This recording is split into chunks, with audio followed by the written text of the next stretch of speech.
Hello again, Mike Carver here with Wingman Associates, and welcome to this episode of Stop Winging It. We're going to continue our series now on communication, and we're going to take a little bit of a different twist here on this one. And these again are going to be some real life tips, things that have worked that I've been a part of in my own career, and that I've read quite a bit about over the years in different business books. And this part, we're going to talk about leadership top down in an organization and making sure that you're communicating effectively so that there are no open questions going on within the organization. The reality of this is, I was working for a company for a while that did a great job. They did a town hall. Now, lots of companies do town halls. I don't know how all of them do them, but in this case, our CEO would do one every quarter.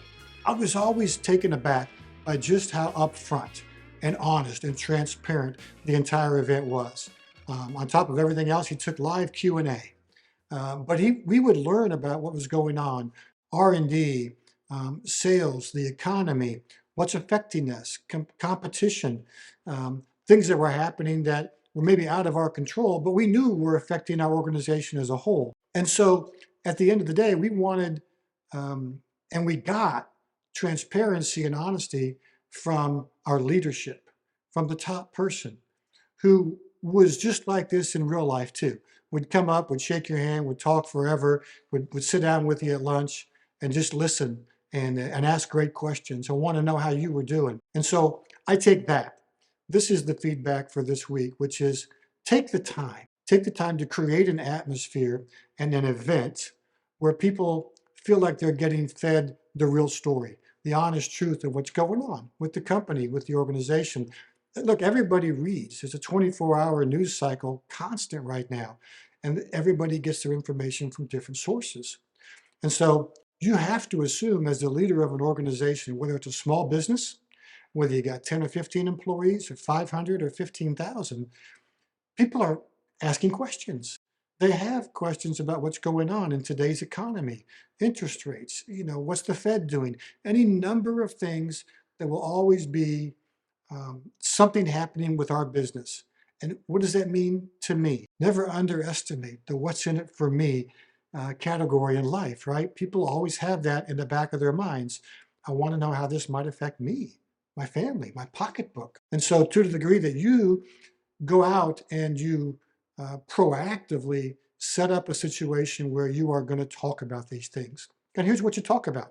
It's really pretty straightforward. Don't shy away from the obvious, right? If there's an elephant in the room, talk about it, whatever it might be.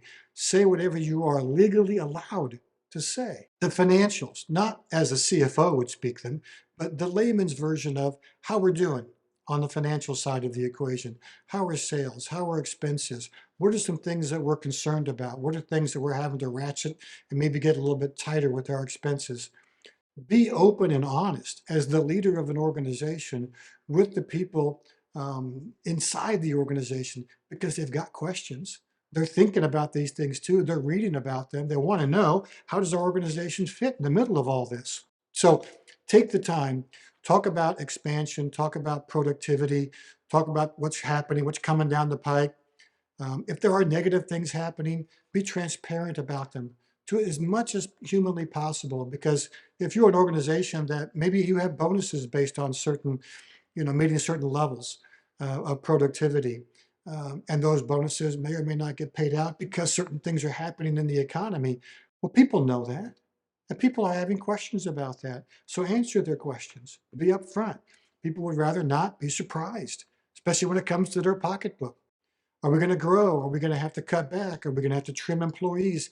You can't pick up a newspaper. You can't look at the internet without seeing how many people just lost their job. Every single day, it seems to be happening in all sectors of our economy. People are trimming and are cutting back, and people are losing their jobs or getting riffed all the time. It is a constant thought in the back of an employee's head. Am I going to get let go for anything that I didn't even necessarily do? I'm just got caught up in the cycle. These things need to be talked about openly. To the degree that you do this, you set a great example. And all the leaders within your organization then have the freedom to do the same thing and to have these open discussions with their folks and to have great dialogue back and forth. It really does make a difference. And then And the big issue, the key financial topics, maybe the key challenges, the market shifts, when you talk about these things openly, you also allow them to be creative. You've hired very, very good people because you did all the things we talked about for the last few weeks, right? You hired really, really well. And because you did that, these are smart people. They're curious people. They have minds that think about what can they do? How can they help? Now, you want to invoke that. You want to bring them up and alongside in the organization and say, we're looking for great ideas. We're looking for people who can make a difference, who can do more with less, who can stretch what we've got, who can come up with creative new ways to do things. And because you hired really good people who have the same core values that you share, these people want to be engaged. They're looking for an outlet for their creativity. Give them such an outlet, and it'll make a huge difference in your company, both in the short term and in the long term. So we are just really highly advocate this. And we come along people who maybe haven't done this before. Maybe you're a younger company, maybe you're a smaller company, and you haven't done these kinds of things. We love to come alongside people like this at Wingman Associates and help you plan for them. In fact, we're going to take the next 2 weeks and we're going to talk about strategic planning because a lot of it's not being done. And we need to spend more time not on the day-to-day things, but where we're going to be in 6 months or a year or in 3 years. So we're going to spend some time talking about that in the next couple of weeks. So we hope you found these last 2 weeks good. If so, please comment, like, and subscribe below. And we look forward to catching up with you again next week on another episode of Stop Winging It.